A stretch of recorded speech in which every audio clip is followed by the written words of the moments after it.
So it seems like it was a while ago we began this really strange sermon series called The Trinity Room. And for some of you, you may be going, what's he talking about? Because it's summer. We know not everybody's here every Sunday.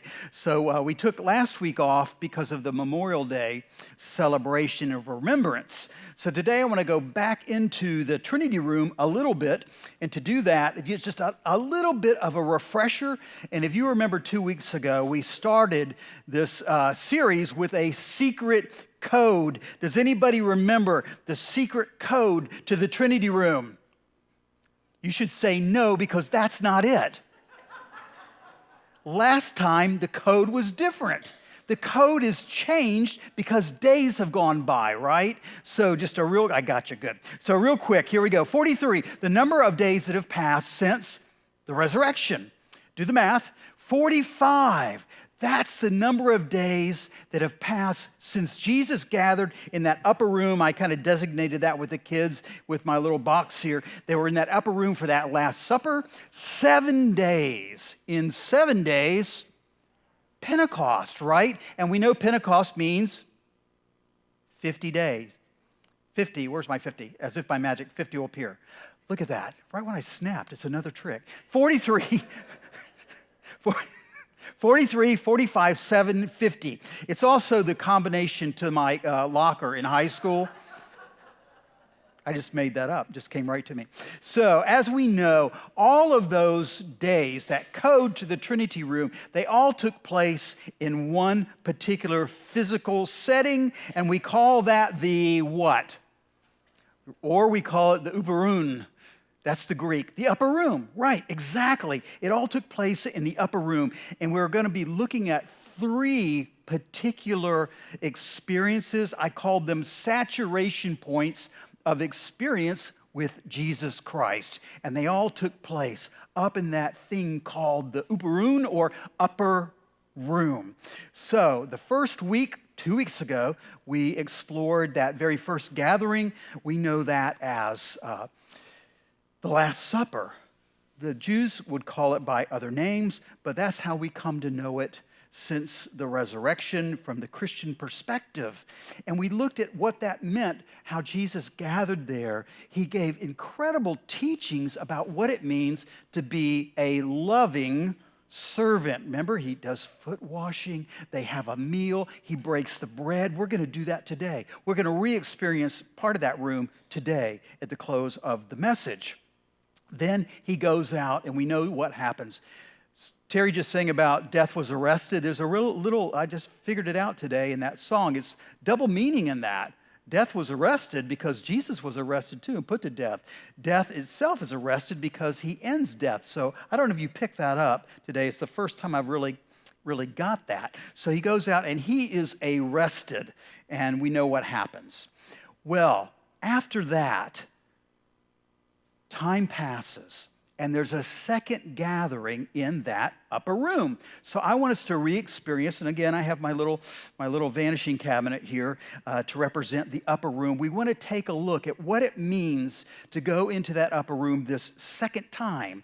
And to do that, we have to enter the Vanishing cabinet. Okay, a little play on words here. You have to enter the Vanishing cabinet, and we have to wait.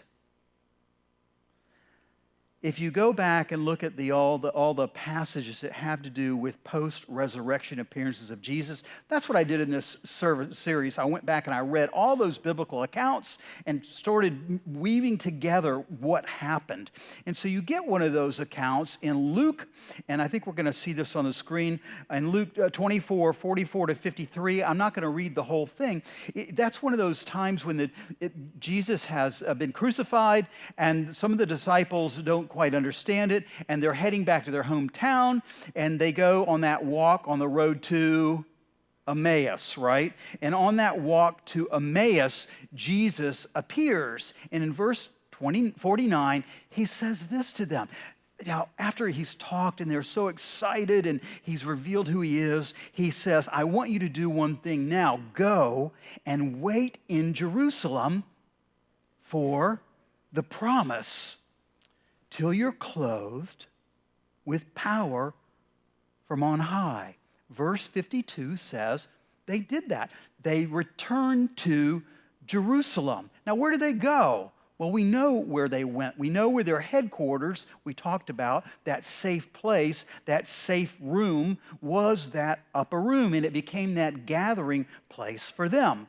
Now, for any of you, I know not everybody's into to Harry Potter, but if you're into the Harry Potter books or movies, if you're a Harry Potter aficionado, you know the upper room for, I guess, if you're going to put it in these terms, for Harry Potter was kind of this room of requirement, this place, this room that would show up whenever people had a particular need. And if you're really into this stuff, you know it has another name. It's called the come and go room. And I thought, that's very interesting. You wonder where these writers get the ideas for these things, but that upper room was just that. It was that come and go room. It was the room for them that appeared. It was there when they needed it, and they needed it. They were all regrouping back in Jerusalem. They needed a safe place, exactly as I talked about with the children today, with the little magic trick. They needed a safe place where they could go and basically vanish, to disappear, and to wait. Now, how do I know that? How do I know that's true? So look at John. We're going to look at John 20. Most of the readings today are going to come out of the Gospel of John now. We're going to look at John 20. We're going to be looking at verses 19 through 23, and then I'm going to pick up a little more. How do we know that this upper room became this sort of room of requirement, this place they could come and go, a place they could hide and be safe? Verse 19 says, when it was the evening on the first day of the week, okay, Jesus has been arrested, he's been crucified, he is resurrected. Now, it's the first day of the week, and the doors of the house where the disciples had met, where had they met? The upper room, okay? They're up there, and the doors of the house where they had met were locked for fear of the Jews. Now, if you think about this, if we retrace these steps, they just saw the person they thought was Messiah be arrested, be beaten, be humiliated, nailed to the cross until death. And the vision of that was horrifying. It was terrible. And if you watched that happen to somebody you loved, and you knew there were others out there that were trying to find his followers and maybe do the same thing to them, what would you do? You'd hide. You'd run away somewhere and hide. Well, the only place they really had designated for them to hide was that upper room. And John tells us they went there and they locked the doors. They were scared.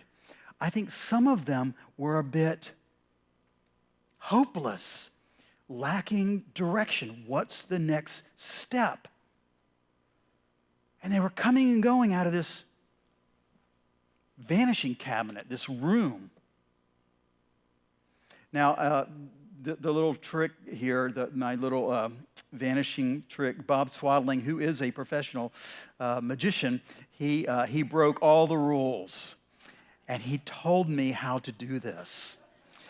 So we came in and practiced, and I didn't get it right at first, but hopefully I got it right today. So this idea of the vanishing cabinet, it's not new. People and magicians and illusionists have been doing these things for a long time. They might make a person disappear, maybe it's a pigeon or something like that. I'm trying to find out how to make money reappear out of this box, and then we'll be really good here. But so this is not new. It's been going on. And that's what made me think about the disciples. And it made me think about that upper room. What are they doing up there? They had just seen Jesus. They saw him where I read to you out of Luke on the road to Emmaus. Some people saw him at the tomb. He had made these appearances. And you're going, I don't get it. They saw him resurrected, and yet they're hiding, right? They're still hiding away. The upper room was providing for them that vanishing act where they could wait. And the question is, wait until what? What are they waiting for? They're kind of, I said, they're kind of lost. They're just waiting. Now, waiting rooms are an interesting experience. I go to waiting rooms quite often in hospitals. I'm looking for some of you, or maybe some of your friends are gathering there. Maybe someone's in that hospital for a particular procedure, and you wait in the room, right? How many people have been in a hospital waiting room? A lot of you. Okay, you know exactly what I'm talking about. So you're waiting there. You're gathered together. Maybe you're with your friends. Maybe you're by yourself. And if you notice, that waiting room, a little bit like the upper room, people just sort of come and go, don't they? They come and go out of the waiting room based on their personal need. And then, if it's an operation, when the operation is over or the illness has run its course, someone sometimes comes into the waiting room, some medical professional will come in and they'll share the news. And we always ask questions, don't we? How did it go? How did the surgery go?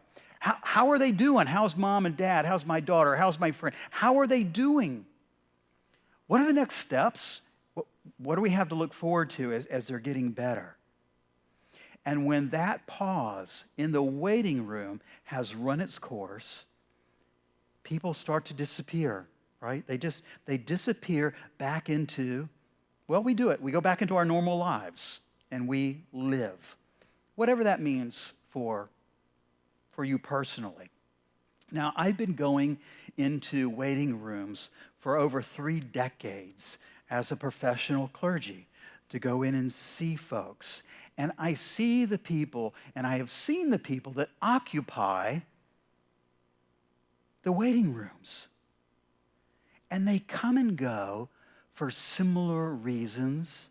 And I wanted to just highlight some of the reasons I've observed people come and go out of that waiting area. Some people use the waiting room as just to get clear, maybe a retreat out of the situation in the actual room. Being in the room with somebody who's quite ill can be hard. And sometimes you just need a retreat from that. Waiting room does quite well. Some use the room for sleep. I've often gone in there and seen people are exhausted. And you've probably done it yourself. You go in there and you just sort of fall asleep because you're waiting. Some people use that room to talk over with their friends and their family. What's going on? What happened? How you doing? What are you going to do after this? And some people are in that waiting room and they don't even know what to do. Maybe they're just anxious and they're just worried. You know, often if I visit one particular waiting room on consecutive days, I see the same people. It's very interesting. It's almost like, and I think they probably do, they just camp out. They've got pillows, they've got blankets, they've got their laptops, and they're doing their work there. It's like they've moved into the waiting room. And I think that must have been what it was like for the disciples in that upper room. They just sort of moved in. They brought their stuff. They're just sort of hiding away for fear of the outside. So they did use the room, just like we do. They used it for a retreat. They used it for a safe place for them.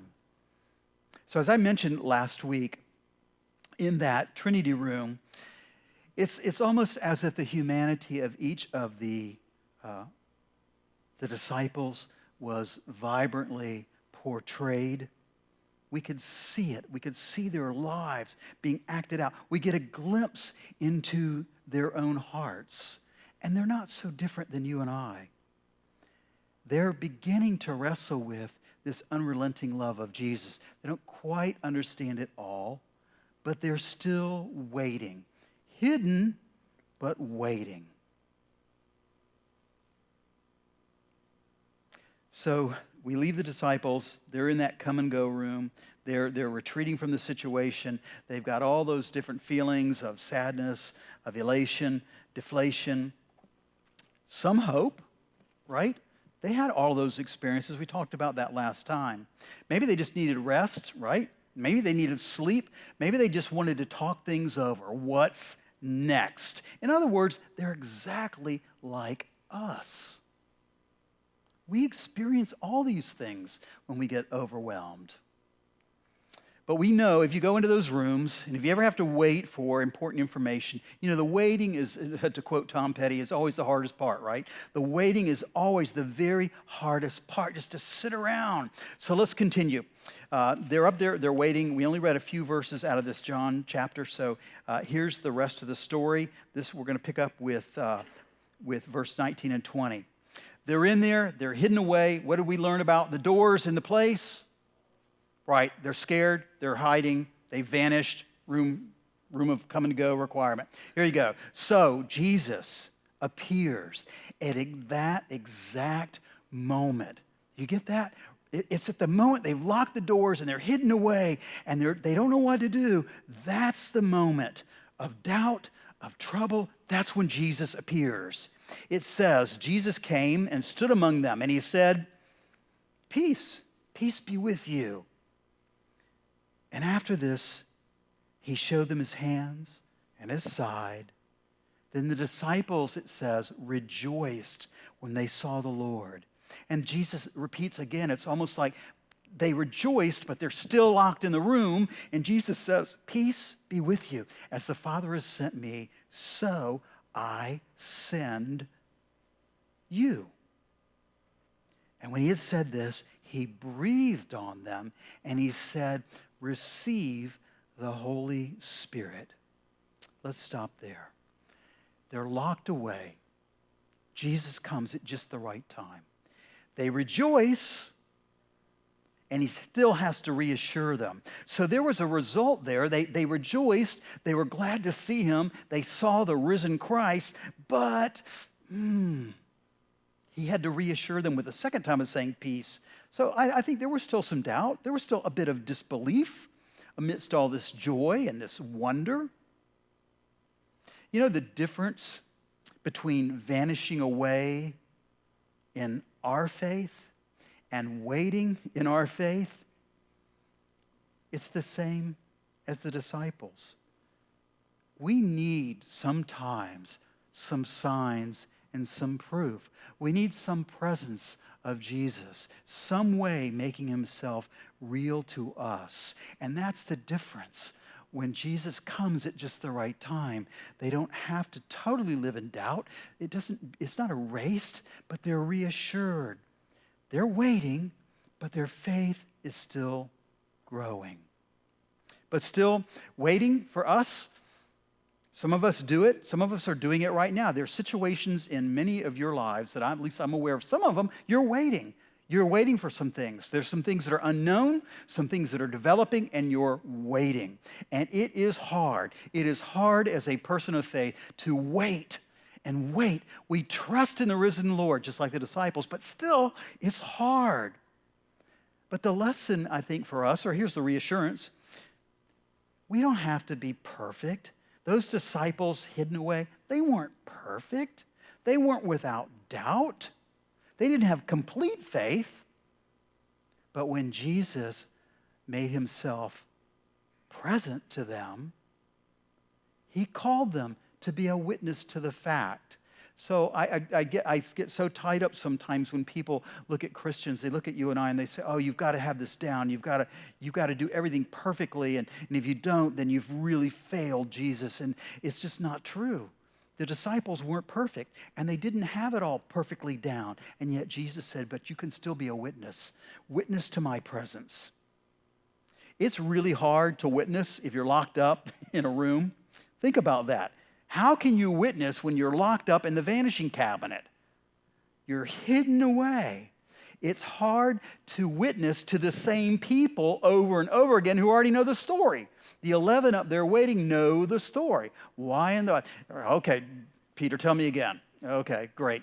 Okay, John, tell me the story again. We've heard the story. It's no good just witnessing to a select group that have already heard the story.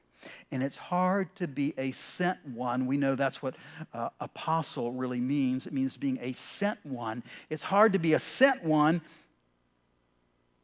if you never go anywhere. There's a lesson there. I want to finish up today with what happens next.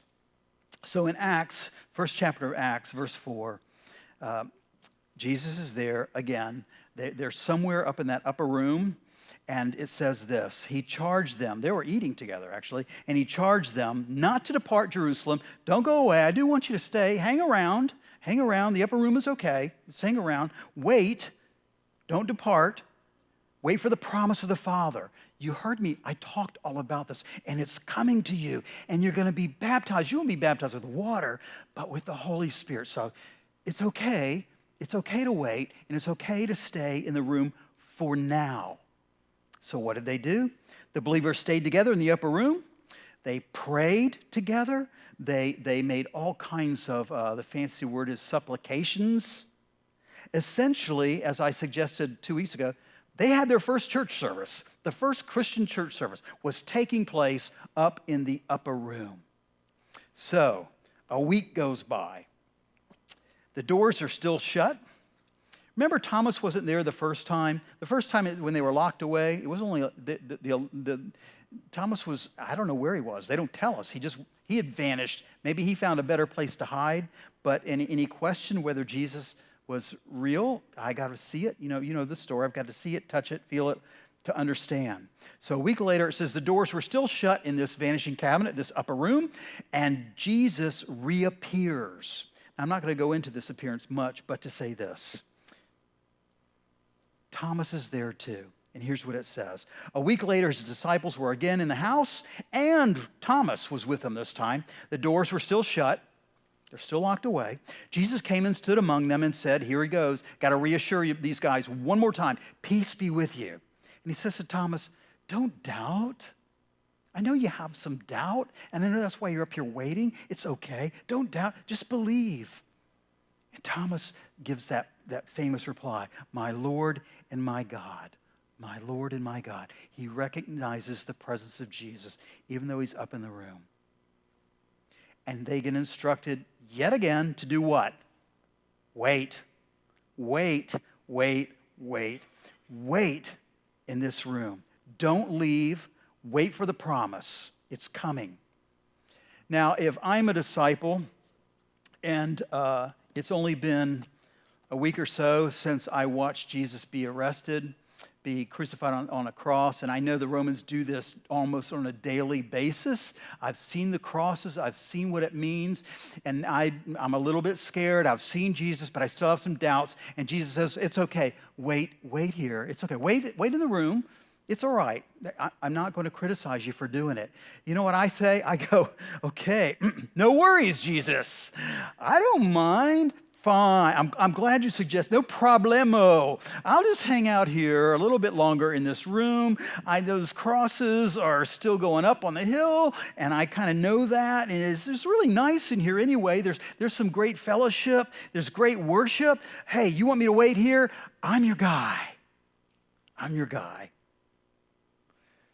They didn't waste all that time, though. They did do one other thing. They cast lots to replace Judas. They were down one disciple. 11 is an imperfect number. They needed 12. 12 is the perfect number. 12 tribes, 12 disciples. And they cast lots, and Matthias became the 12. So now they're perfect. They're in the upper room. They're complete. They're ready. And they're waiting. And if you want to know what happens next, you got to come back next week. Let's pray.